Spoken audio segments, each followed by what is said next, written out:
Olá, muito bem. Iremos agora o nosso capítulo 1 do livro Econometria Básica, do Gujarat. A priori, iremos trabalhar com todo o livro, sendo este composto por 22 capítulos, portanto, onde nós daremos início ao capítulo 1 com a natureza e análise da regressão, tá? Desde os seus fundamentos, o que é uma regressão, por quem foi criado, por que da criação de uma regressão linear. Iremos então partir de uma regressão linear simples, depois de uma regressão linear do tipo múltipla, e por fim, no capítulo 22, nós iremos finalizar o presente livro com um capítulo que trata sobre previsão, sobre séries temporais, econometria de séries temporais, portanto. Pois bem, vamos lá. Começamos então pela definição da natureza e análise da regressão. Então, o que é a regressão? Ela é tida como a principal ferramenta da econometria. Não tem outra maneira. Nós iremos ver no decorrer desse curso diversos tipos de modelos econométricos, mas todos eles, porém, são baseados em regressões, seja ela do tipo linear, seja ela do tipo não linear, seja ela do tipo simples, tá? Não é muito utilizado. Vamos trabalhar mais com regressões do tipo múltipla. São regressões que envolvem várias variáveis, né? Então, como se originou esse termo, a regressão se originou com essa pessoa aqui, o Francis Galton, em um artigo famoso que ele publicou, e ele verificou o seguinte, que embora existisse uma tendência de que pais altos tivessem filhos altos e de que pais baixos tivessem filhos baixos, ele verificou o seguinte, que a estatura média das crianças nascidas de pais com uma dada altura tendia a mover-se ou, em termos econométricos, a se regredir a altura média da população como um todo. Então ele verificou o seguinte, que não necessariamente que filhos de pais altos deveriam nascer altos e que filhos, se tornarem altos, né, em sua fase adulta, e que não necessariamente que filhos de pais baixos deveriam também se tornar baixos assim como seus pais, assim quando da sua fase adulta, mas que a altura média desses indivíduos, desses filhos, eles tenderiam a regredir à altura média, ou seja, a um valor médio da população como um todo. Então, a altura dos filhos dos pais mais altos ou mais baixos que o padrão tende a mover-se no sentido da altura média da população. Então, criou-se a lei da regressão universal de Galton, e que foi confirmado por seu amigo chamado Carl Pearson. E o que ele verificou? Esse amigo dele, amigo do Galton, ele coletou mais de 1000 registros de altura de membros de grupos familiares. E o que ele confirmou, o que ele constatou? Que a altura média dos filhos de um grupo de pais altos era menor do que a de seus pais, e que a altura média de um grupo de filhos de pais baixos era maior do que a altura de seus pais. Então, na verdade, ele apenas confirmou aquilo que o seu amigo, que o Galton, já havia escrito em seu artigo.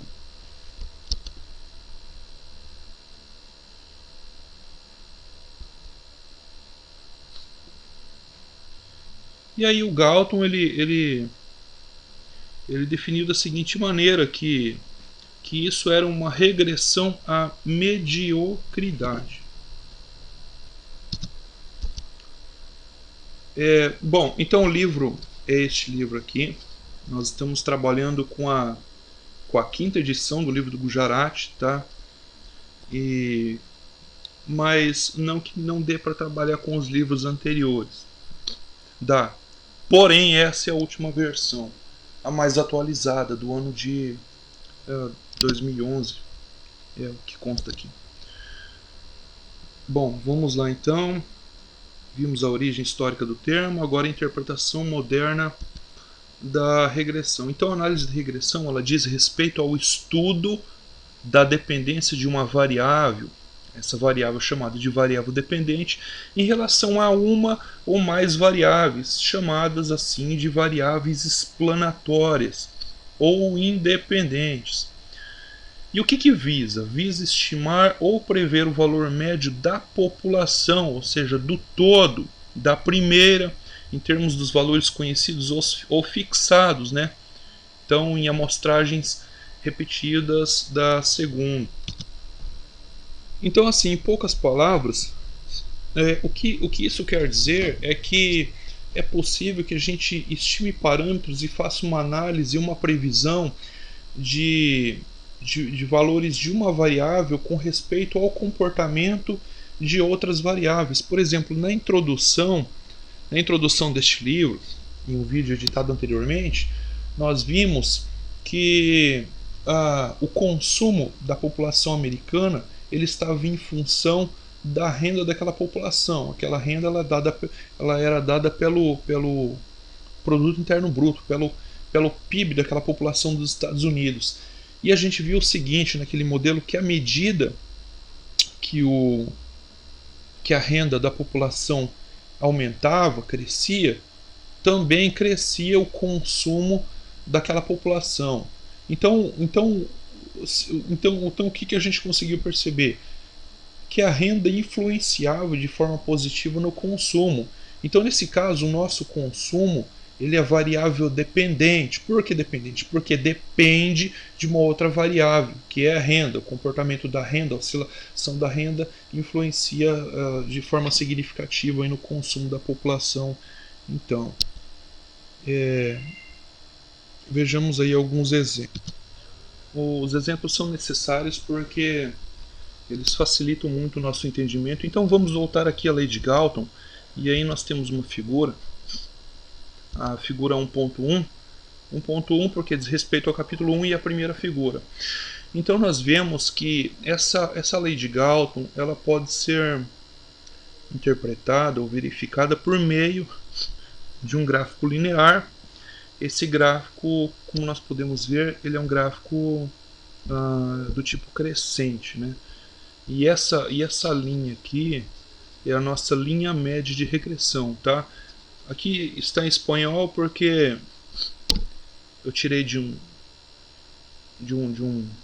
documento que eu achei na internet. O documento estava em espanhol, mas aqui é a estatura dos filhos em polegadas e aqui a estatura dos pais em polegadas, tá? Então aqui a nossa variável x, ou variável independente, e aqui a nossa variável dependente, ou variável y. Então nós vemos que nesse caso o comportamento de y depende do comportamento de x, ou em outras palavras, as variações de y, que é a estatura dos filhos em polegadas, depende aí da oscilação, ou seja, da estatura dos pais em polegadas.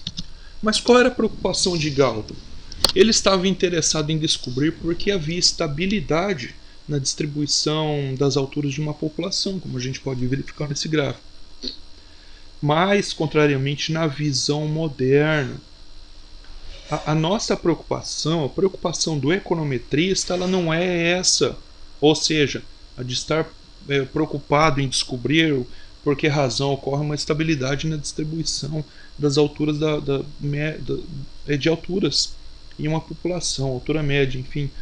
Mas a preocupação é assim descobrir, e isso no conceito moderno de regressão linear da econometria, é descobrir como a altura média dos filhos varia da altura dos pais. Então, como a altura dos filhos aqui vai variar quando varia a altura dos pais. Então estamos interessados, o econometrista está interessado em prever a altura média dos filhos com base no conhecimento da altura dos pais. Então, para que a gente possa entender melhor a situação, é necessário a gente observar, aliás, essa figura mesmo. Então, o que a gente pode observar aqui é que a altura média dos filhos em geral, a altura dos filhos, ela aumenta de acordo com o aumento dos pais.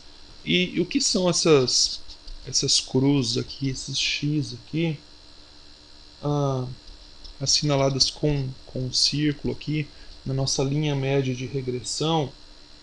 Elas indicam a altura média dos filhos correspondente à altura média dos pais. E quando a gente conecta essas médias, obtemos então essa linha, né, que é a nossa linha de regressão. E o que essa linha de regressão mostra? Mostra como a altura média dos filhos aumenta com a altura média dos pais. Pois bem, vamos agora para a figura 1.2. Na figura 1.2 nós temos aqui o promédio, aqui é o valor médio, tá? Aqui a altura em polegadas, ela está em função da idade em anos. Então, considerando esse diagrama, ele apresenta a distribuição em uma população hipotética das alturas de meninos em idades fixas. Por que fixas? 10, 11, 12, 13, 14 e por aí vai, né? Então a gente conseguimos observar que para cada idade temos uma faixa de distribuição de alturas. Olha, a altura ela vai aumentando conforme aumenta a idade dos filhos, mas obviamente que nem todos os meninos de uma mesma idade terão uma altura idêntica, né? Um menino de 11 anos de repente pode ser mais baixo que um menino de 13 ou 14 anos. Mas em termos gerais, tomando a população como um todo, observa-se que a altura em média aumenta com a idade, até certa idade, claro, digamos 20, 21 anos, em que o menino para de crescer, né? O que pode ser visto claramente, né, se traçarmos então essa linha de regressão aqui que passa pelos pontos circulados que representam o que é a altura média de cada idade. Como que é feito? Nós temos aqui, por exemplo, 1, 2, 3, 4, 5, 6, 7, 8, 9. Pegamos 9 meninos, 9 crianças aqui com faixa de 10 anos. E aí nós somamos a altura dessas 9 crianças, dividimos por 9 e aí obtemos o valor médio. Tá? E fazemos o mesmo com as crianças da idade de 11 anos, 12 anos, 13 anos, 14 anos. E aí a gente verifica o seguinte, que esse valor médio da altura de crianças em cada faixa etária, esse valor médio ele tende a aumentar à medida que a idade vai aumentando, tá? Então o que nós fizemos aqui? Nós regredimos todas essas alturas aqui de todas as crianças, e o conjunto, o coletivo de todas as crianças nós chamamos de população. Nós regredimos então a um valor médio, e essa aqui é a nossa linha de regressão. Então a gente verifica aqui claramente que a altura ela está em função da idade, ela é uma função da idade, ela depende da idade, e a idade nesse caso, a variável x, a variável explanatória e a variável independente. Pessoal,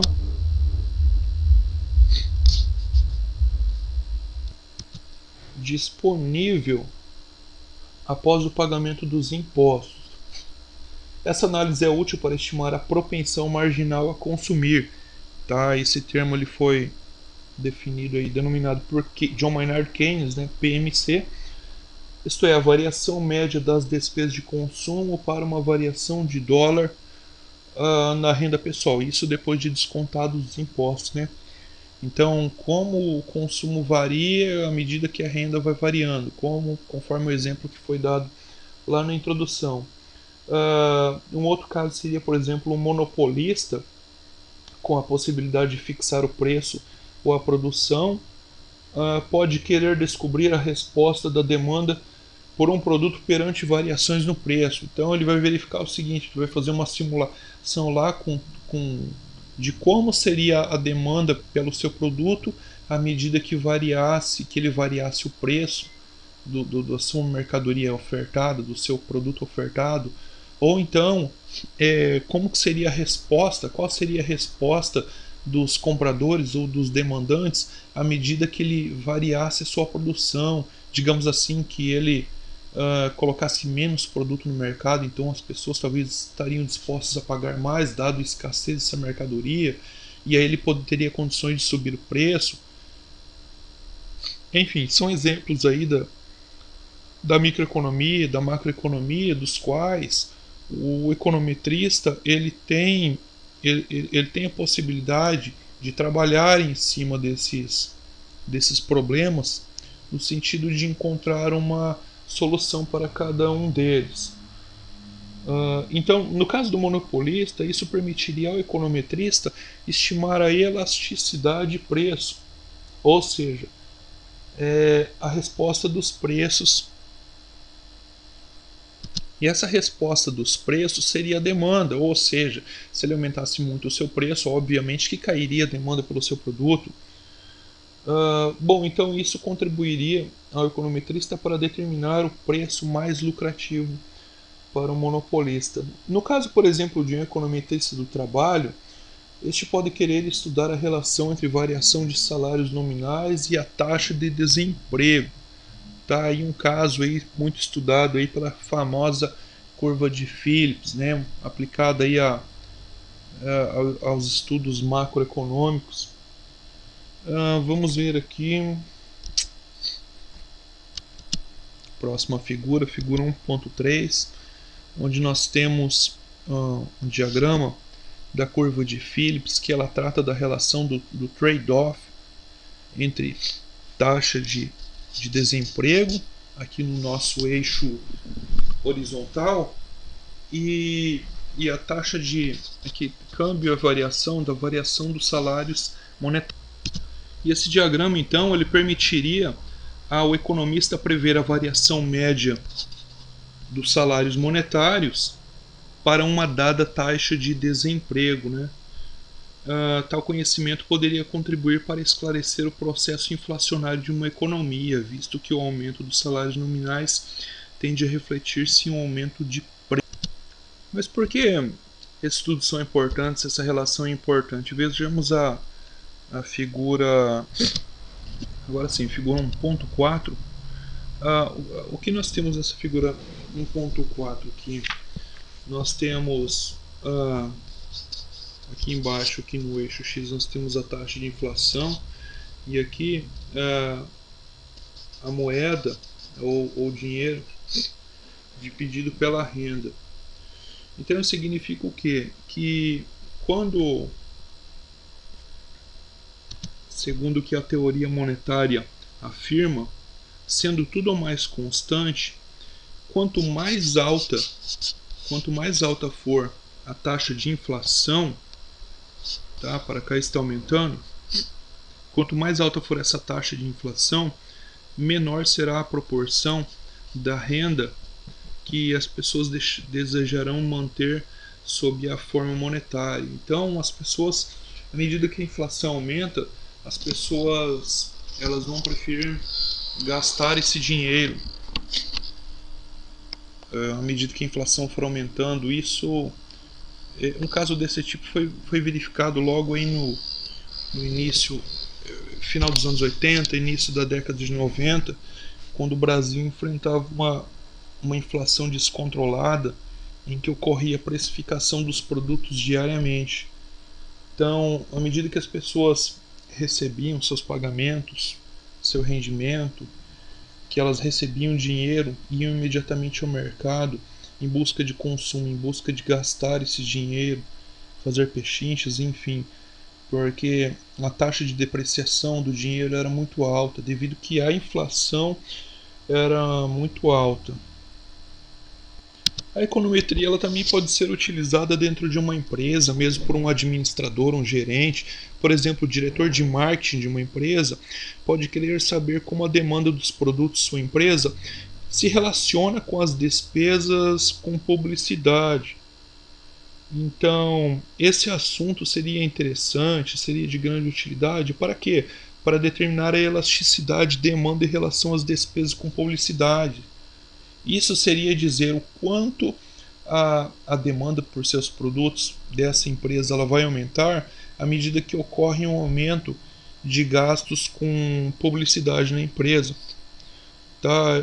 E, e essa elasticidade de demanda em relação às despesas com publicidade é medida como a variação percentual da demanda e resposta de uma variação percentual aí de 1% nas despesas com publicidade, ou seja, aumenta-se a publicidade em 1%, qual vai ser a resposta, qual vai ser o impacto na demanda? Será que vai ser proporcional? Será que a demanda por seus produtos ela vai ser maior que 1% quando os gastos com publicidade aumentam em 1%? E a econometria através de estudos empíricos e modelagem matemática e estatística, dá conta de explicar esses tipos de fenômenos ou situações do tipo mercadológicas. Então, o item ponto 3, ele diz respeito às relações estatísticas versus determinísticas. Uma relação estatística não é uma relação determinística, são conceitos aí diametralmente opostos. E o que diz então a análise de regressão?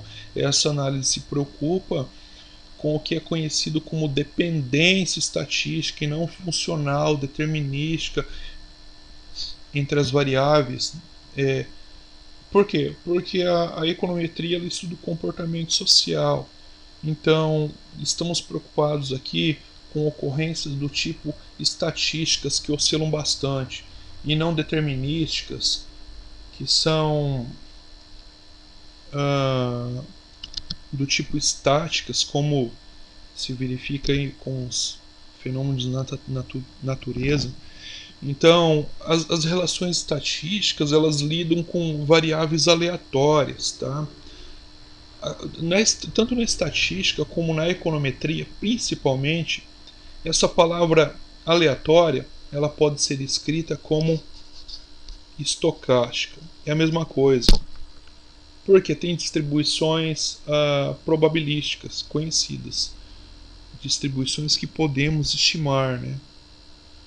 E na dependência funcional determinística também lida com variáveis, mas essas variáveis não são aleatórias ou não aleatórias, tá? Não são estocásticas, são determinísticas. Mas quem estaria mais preocupado com esse tipo de situação seria no caso a física e não a econometria, tá? Então a nossa preocupação aqui ela é com uma variável do tipo estatística. E aqui temos, por exemplo, a dependência do rendimento das lavouras em relação à temperatura ou pluviosidade, luz solar ou fertilizante, por exemplo. É de natureza estatística no sentido de que as variáveis explanatórias não permitirão ao agrônomo prever exatamente o rendimento devido aos erros envolvidos na medição dessas variáveis e diversos outros fatores que coletivamente afetam o rendimento. Bom, vamos interpretar o significado, o que esta frase toda está querendo, esse parágrafo todo quer dizer. O rendimento das lavouras ele é uma variável do tipo y, do tipo dependente, que depende, dentre outros fatores, da temperatura, da pluviosidade, da luz solar e do uso de fertilizantes, por exemplo. Só que ocorre o seguinte, essas variáveis aqui, essas variáveis x, chamadas de explanatórias, elas estão, digamos aí, constantemente variando. A luz solar de hoje ou de ontem não será necessariamente a mesma luz solar de amanhã ou dos próximos meses. Assim ocorre mesmo com a chuva, né, com a temperatura também, pluviosidade. Então é por isso que aqui a gente, inicialmente, nós conseguimos, o econometrista consegue verificar a existência de erros de precisão. Não há precisão em um modelo como esse, tá? Tem até um modelinho desenhado que eu desenhei aqui, y, né, variável dependente. Esse chapeuzinho significa estimado. Por que estimado? Porque não é preciso. Depende, aí, digamos, de um fator constante chamado alfa e mais outros fatores, como esses fatores aqui, temperatura, pluviosidade, luz solar, tá? E aqui no final a gente tem um ezinho, que significa um termo de erro aleatório, que é um ou um conjunto de fatores que também influenciam no comportamento da variável y, da variável dependente, mas que não podem ser diretamente observáveis pelo observador, pelo econometrista, enfim. Então é por isso que nesse caso aqui estamos tratando com um tipo de variável estatística, porque ela ocorre variações, ocorrem interferências também na determinação dessa variável final, tá? E essas interferências elas são dadas não somente pelas interferências ou variações, não somente pela variação das variáveis conhecidas, mas também pela presença do termo de erro. E a presença desse termo de erro ela indica imprecisão, caráter impreciso do modelo econométrico, tá? Então esse modelo é um modelo do tipo estatístico. Então existe uma variabilidade intrínseca, significa que está dentro, ela é endógena, ela é interna, ou aleatória na variável dependente, que é a variável rendimento da lavoura. Tá? Não pode ser totalmente explicada independentemente do número de variáveis explanatórias consideradas. E no caso da dependência funcional ou determinística, que não é esse caso, também se lida com variáveis, mas essas variáveis, como já foi dito, não são aleatórias, elas são fixas. E como a econometria é uma ciência social, a mesma está mais inclinada, conforme eu já disse, às relações estatísticas, que as relações de cunho determinísticas. Vamos lá para o próximo item agora, ponto 4, regressão versus causação. O que é isso? Então, o fato da análise de regressão lidar com a dependência de uma variável em relação a outra, isso não significa necessariamente causação, ou também aquilo que é conhecido como causalidade, como mais adiante vamos ver a causalidade de Granger, teste de Johansen e outras coisas. Então, uma relação estatística, por mais forte e sugestiva, ou seja, de sugerir que seja, nunca pode estabelecer uma conexão causal. Então, as ideias do econometrista de causação elas devem vir fora da estatística, em uma análise, em última análise, perdão, de alguma teoria, tá? De acordo com esses autores aqui. Então, é como foi visto lá no primeiro vídeo acerca da introdução deste livro, quando foi falado que primeiro vem uma teoria, a teoria ela fala de uma causa e fala de um efeito que é uma consequência dessa causa. Tá? Nós pegamos essa teoria, e isso é o que se chama causalidade, tá? Transformamos em um modelo matemático, escrevemos a teoria de uma forma matemática sobre o modelo matemático, e depois esse modelo ele é modelado com dados empíricos, aí é que entra a econometria, tá? Então a econometria não estabelece relação de causalidade, tá? Causalidade, ou seja, A implica em B, ou X implica em Y, isso vem lá da teoria, por exemplo, quando John Maynard Keynes falou que o aumento no rendimento da população aumenta de forma significativa os gastos com o consumo daquela mesma população. Então, uma relação estatística por si própria não implica logicamente uma causação.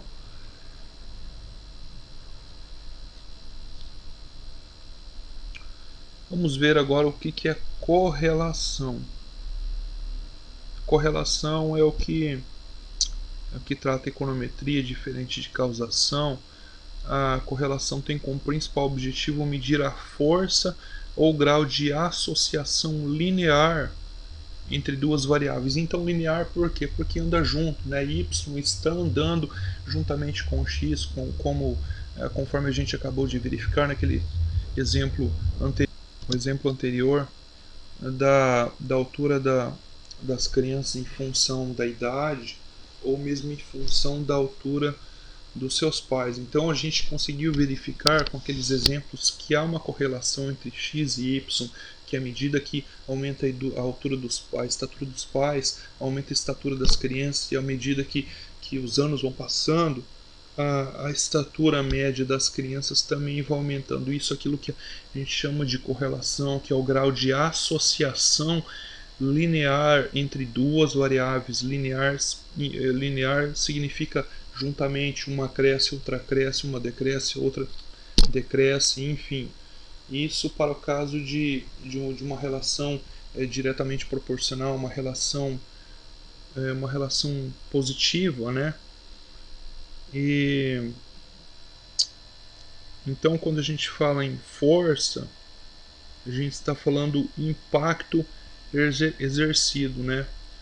Uma variável oscila, a outra também oscila, né? Então, o comportamento de uma vai determinar, pelo menos em parte, o comportamento da outra, pelo menos em parte, porque a gente considera a existência do termo de erro, como a gente já vai ver no modelo econométrico mais adiante. Então, isso está relacionado com a análise de regressão, mas conceitualmente diferente. O coeficiente de correlação, como a gente vai ver mais adiante, ele é medido por um coeficiente conhecido como R, o R quadrado, também R quadrado ajustado, R múltiplo. A gente vai ver em algumas regressões e alguns exemplos que a gente vai rodar mais adiante. Então, existe a possibilidade, aqui está um exemplo clássico bastante simples de entender, que seria determinar o coeficiente de correlação, ou seja, o grau de associação linear entre as notas obtidas nas provas de estatística e de matemática, porque a estatística está diretamente relacionada com a matemática. Então entende-se que, digamos, um aluno que esteja estudando simultaneamente as disciplinas de matemática e de estatística, entende-se que um aumento, uma maior nota em uma prova de estatística está relacionada a uma maior nota em uma prova de matemática, ou seja, ele é bom em estatística porque ele entende bem a matemática, domina bem a matemática, né? Ou contrariamente, né? Não vai muito bem na prova de estatística porque foi mal na prova de matemática. Então isso é correlação. Continuando aqui, o econometrista, então, não está prioritariamente interessado nesta medida, pois em vez disso busca-se estimar ou prever o valor médio de uma variável com base nos valores fixos das outras variáveis.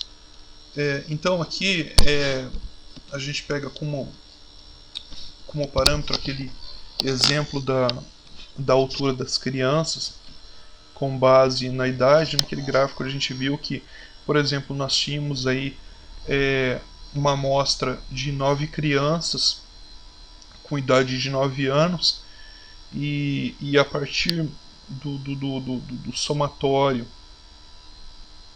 das idades daquelas 9 crianças dividido por 9, nós obtemos um valor médio.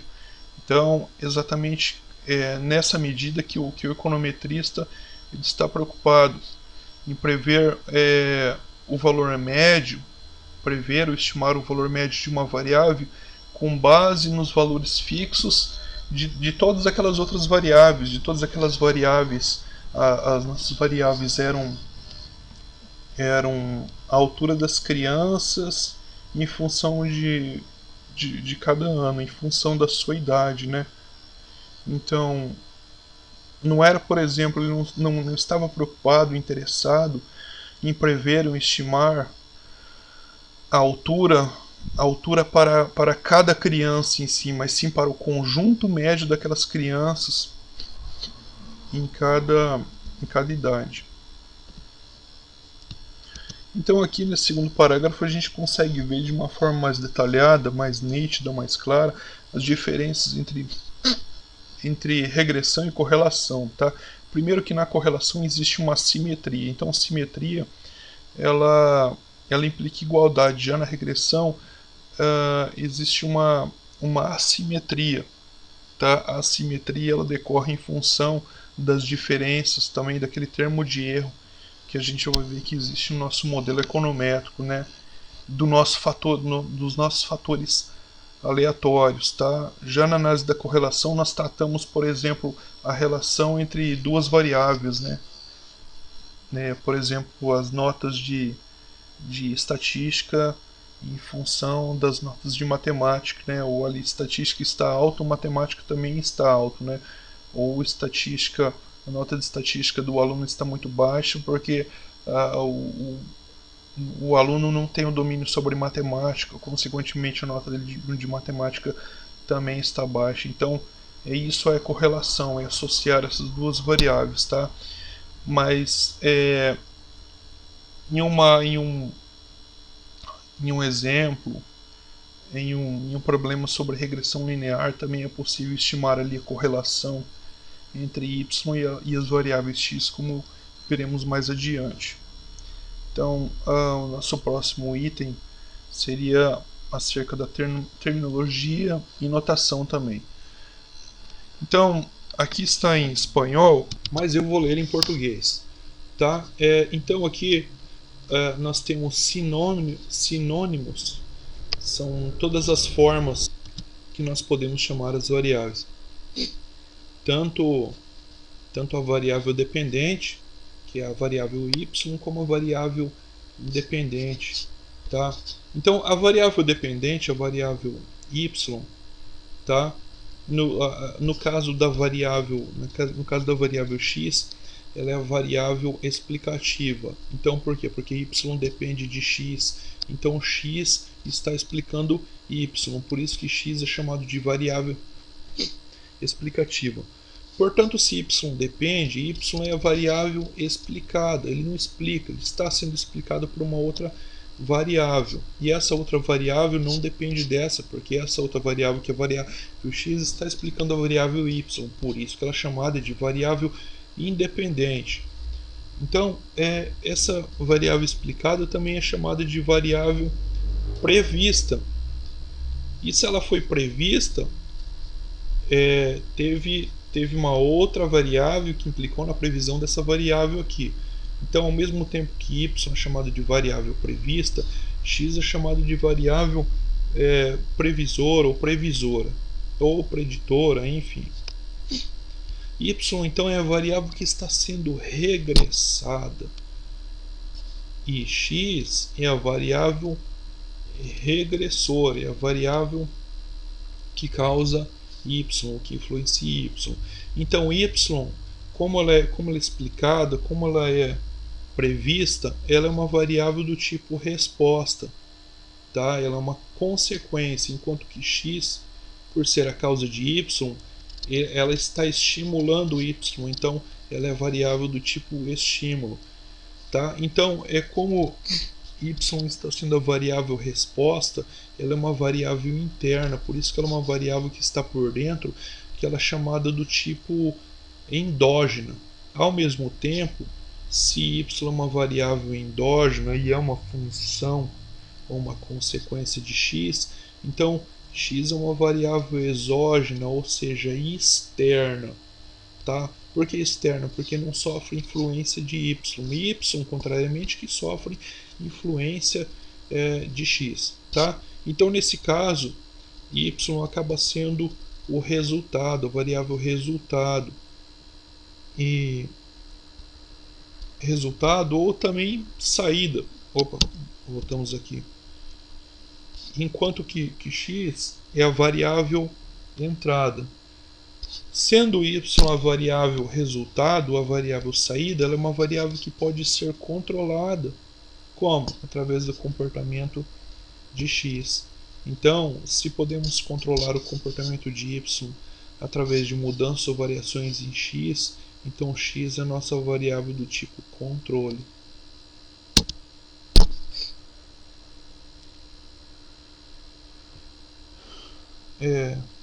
Relações de dependência. Então, como eu disse anteriormente, na regressão, existe o caso de regressão simples, onde estudamos aí, o econometrista realiza estudo entre duas variáveis, e tem o caso também da regressão múltipla, por exemplo, quando se estuda a dependência de uma variável mais variáveis explanatórias, como por exemplo o caso aí que a gente viu do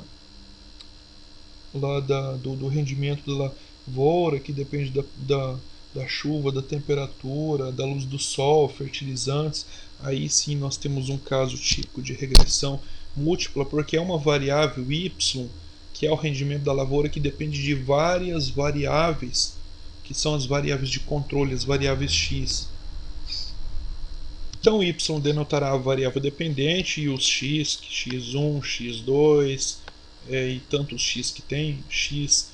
Esse subscrito t, como a gente vai ver mais adiante, ele indica a série temporal, que é o estudo do comportamento de uma variável à medida que o tempo vai passando.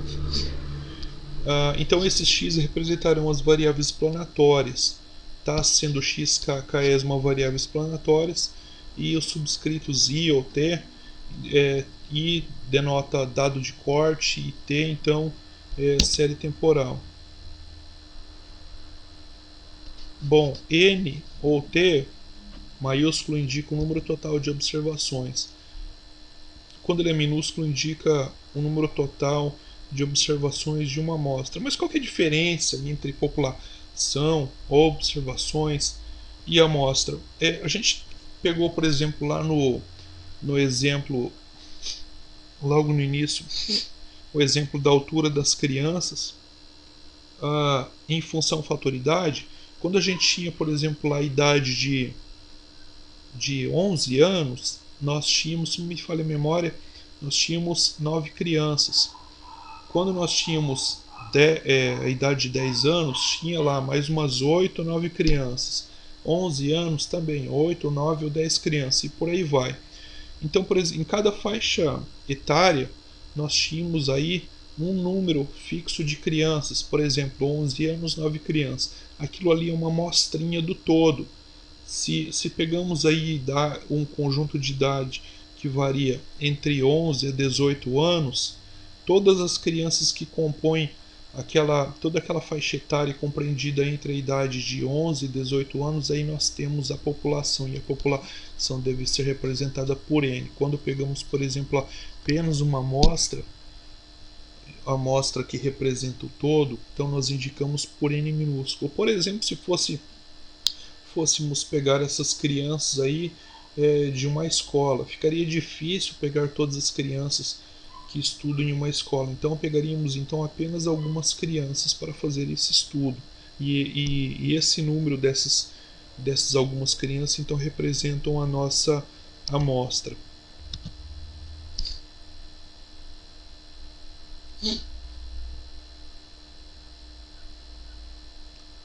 O item 1.7 trata da natureza e fonte de dados para análise econômica.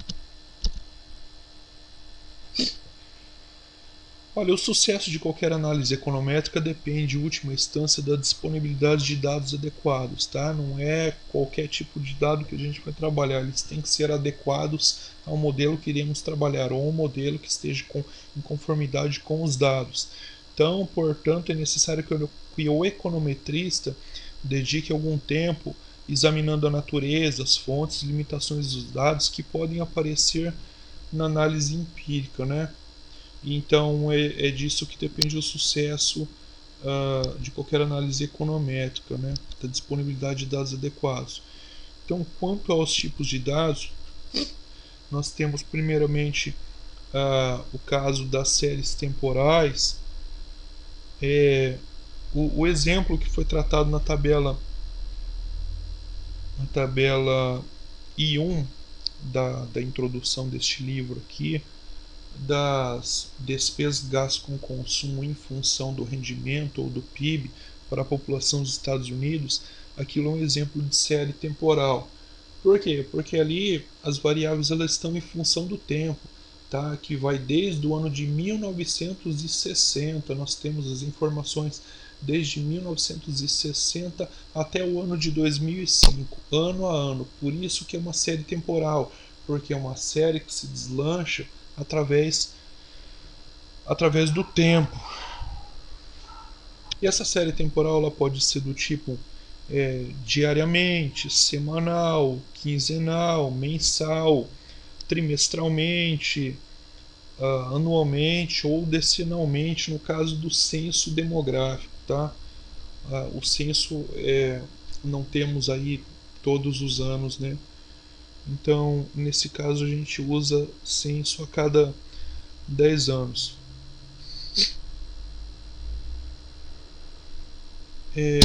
Aí tem também a segunda situação, o tipo de dados de corte transversal. Esses dados de corte transversal eles são diferentes das séries temporais no sentido de que são vários dados coletados ao mesmo tempo e não durante o tempo. Ah, por exemplo, nós poderíamos pegar, por exemplo, que ah, uma função do tipo demanda por um certo bem I, ela é função primeiramente do preço desse bem, ela é função do preço do produto substituto, ela é função da renda pessoal disponível para consumo daquele determinado tipo de bem e ela é função também dos gostos ou preferência do consumidor. Tá? Então, ao mesmo tempo, foram coletados várias informações, vários dados, várias variáveis x para a única variável y. Isso é o que se chama de dados de corte, transversal. Pode-se pegar os dados de várias empresas, por exemplo, se quer se fazer o estudo da demanda de veículos no período em que houve redução do IPI, por exemplo. Então, pega-se uma série das vendas de veículos de várias empresas, tá? Nós teríamos aí então as nossas variáveis de x. Por isso que chamamos variáveis de corte transversal. E por último daí temos aquilo que chamamos de dados combinados. Por que combinados? Porque o econometrista tem ainda a possibilidade de, de combinar os dados das séries temporais com os dados de corte transversal. Ele combina então esses dados de corte transversal no decorrer dos anos, no decorrer do tempo, durante o tempo, tá? Esse caso é um caso que será analisado mais adiante, chamado de modelagem, um modelo de dados em painel. E esses dados também em painel são também chamados de longitudinais ou de micropainel. São um tipo especial de dados combinados nos quais a mesma unidade de corte transversal, e aí, por exemplo, uma família, uma empresa, é pesquisada ao longo do tempo. Por exemplo, o Departamento de Comércio dos Estados Unidos realiza periodicamente um censo habitacional. Em cada levantamento, o mesmo domicílio ou as pessoas que moram no mesmo endereço é entrevistado para verificar se houve alguma alteração nas condições de residência e das finanças domiciliares desde o último levantamento. E assim, ao se entrevistar os mesmos domicílios periodicamente, seja anualmente, enfim, os dados em painel proporcionam informações muito úteis sobre a dinâmica. A dinâmica, então, é a modificação, né, do seu comportamento. Tá? Mas isso a gente vai ver mais adiante, lá no capítulo 16. Dá para fazer estudos em painel, por exemplo, com, com os dados da PNAD, que é realizada pelo IBGE, que é a Pesquisa Nacional de Amostra Domiciliar, que eu acho que, se não todo mundo, várias pessoas já passaram por isso, de serem entrevistadas por funcionários do IBGE que passam nas residências periodicamente. Esse período geralmente é dado em ano, né? E as pessoas anotam, esses funcionários do IBGE anotam em uma planilha, né? Digamos aí, se tem rádio em casa, computador, veículo, quantos veículos, tipo de veículo, se tem telefone, se tem internet, tá? Tudo isso é anotado, tudo isso é montado em uma planilha ultra gigantesca, tá? Então, isso é o tipo de dado em painel, que são dados combinados.